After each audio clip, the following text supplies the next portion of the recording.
pródigo é outro. Por quê? Porque a gente conhece a história dele, né? É um moleque que, presumimos, chegou à maioridade, e ele, como qualquer adolescente, disse, já sei tudo. Aí ele vai, pede o dinheiro do pai, nem vou ler o texto, vocês já conhecem bem o texto, e diz assim, coroa, eu quero a parte dos bens que me cabe.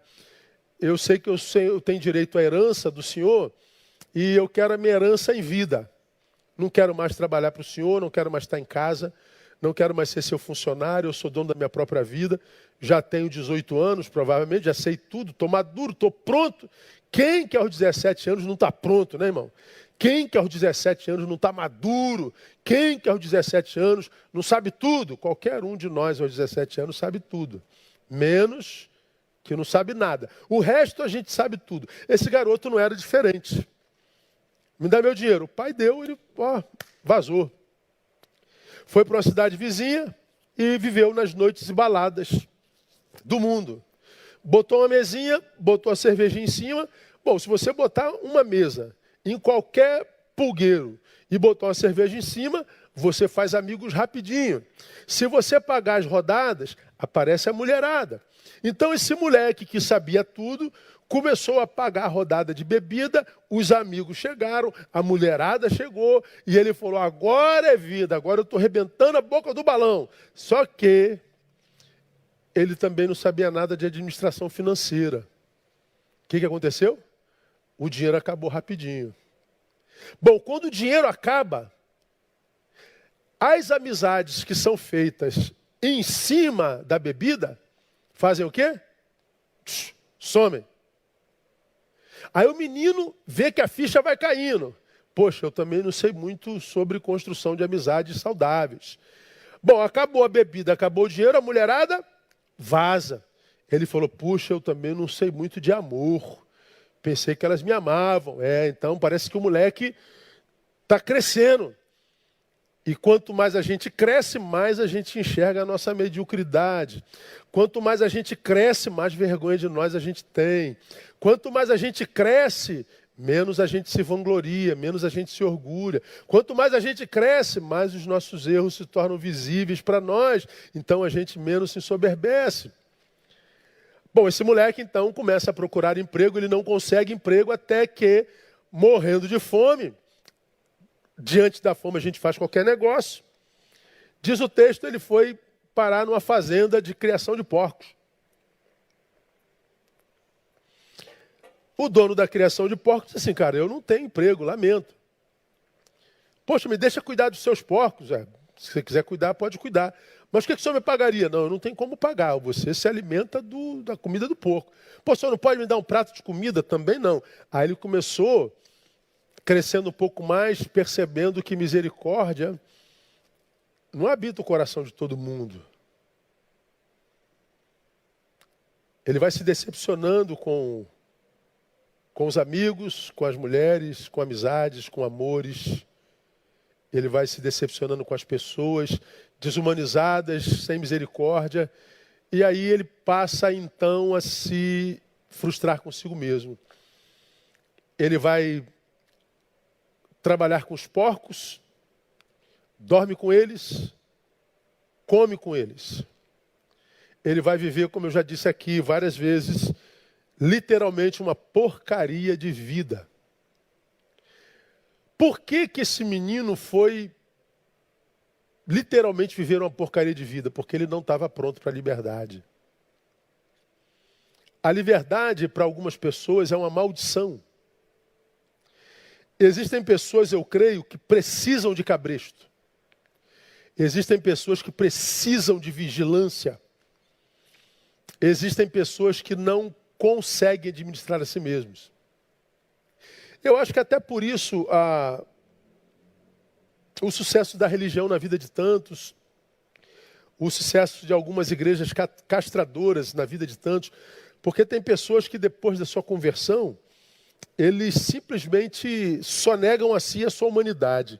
Eles não podem mais nada. É uma religião absolutamente tomada por proibições, sequestros relacionais, reducionismo humano. Então são pessoas que são produtos da religião que professam. E por que essas pessoas se submetem a isso, pastores? Porque se soltá-las, elas procrastinam, elas se perdem. Então há muita gente que só sabe ser livre dentro de quatro paredes. Há muita gente que só sabe ser livre com um bridão na boca. Há gente que só sabe ser livre debaixo de rédeas e de chicotes. Mas a Bíblia diz que para a liberdade nós fomos chamados. Liberdade cercada de muros não é liberdade. Liberdade que me proíbe de fazer qualquer coisa não é liberdade. E no Evangelho, para quem ainda não entendeu, não há proibições. A palavra diz, todas as coisas me são lícitas.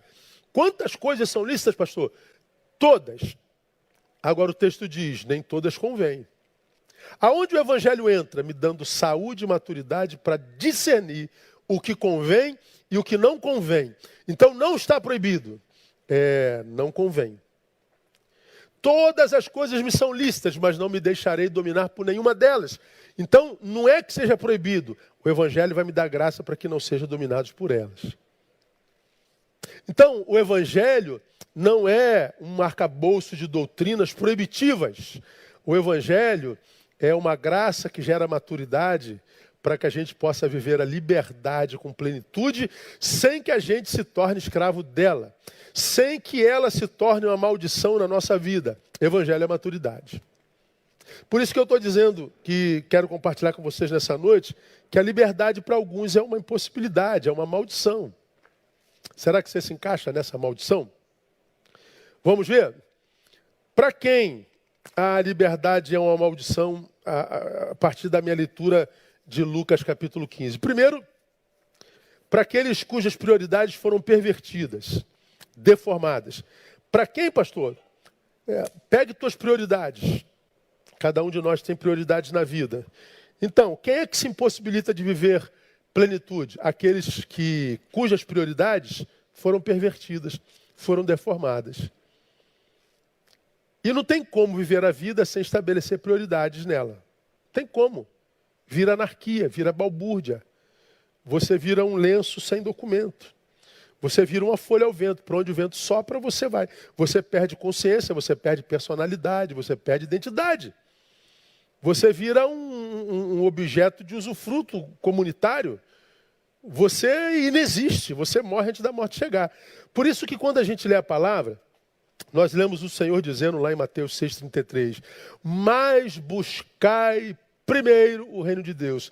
E as demais coisas, elas serão todas acrescentadas a seu tempo. Quando ele diz busca primeiro, do que Jesus está falando? Estabeleça um princípio de prioridades saudável.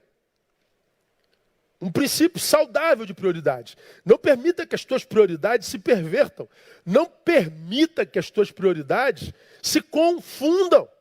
Foi o que aconteceu com o filho pródigo. O filho pródigo está em casa, comunhão com o pai, estamos vivendo o Dia dos Pais hoje, comunhão com o filho, comunhão com a família, ele tem seu lugar de honra como herdeiro, ele tem o seu quarto, ele tem função, ele é útil, ele é suprido em todas as suas carências existenciais, mas chega um momento que ele fala assim, não quero mais saber disso não. Para mim, o que vale é aquilo que eu não tenho. O que eu tenho, para mim, já não presta mais. Em busca do que não tem, que ele nem sabe o que é, ele vai numa aventura existencial, ele vai contando com a sorte. Eu costumo dizer que quem conta com a sorte quase sempre se encontra com azar, como jogo de azar. O nome do jogo não é jogo da sorte, é jogo de azar. E todo mundo joga no jogo de azar, contando com a sorte. Um ganha e 1 bilhão de pessoas perde. Então é jogo de azar mesmo. Esse menino tem as suas prioridades pervertidas e ele vai em torno da sorte. Se encontra com o azar, vai viver uma porcaria de vida. Por quê? Porque ele tirou o pai do primeiro lugar. Pois é, irmão. Quando alguém que tem pai, papai do céu, que diz para os seus filhos amados, sonhem com coisas, desejem coisas, ambicionem, de forma regrada coisas. Não há problema em coisas, ter coisas, desejar coisas não é pecado, não é o erro em si mesmo. Deseje-as, só não tirem o reino do primeiro lugar. Só não permitam que essas coisas sobrepujem o reino em valoração. Porque quando essa inversão, quando essa perversão acontecer, a liberdade se torna maldição na sua vida. Agora, diga que isso não é verdade, irmão.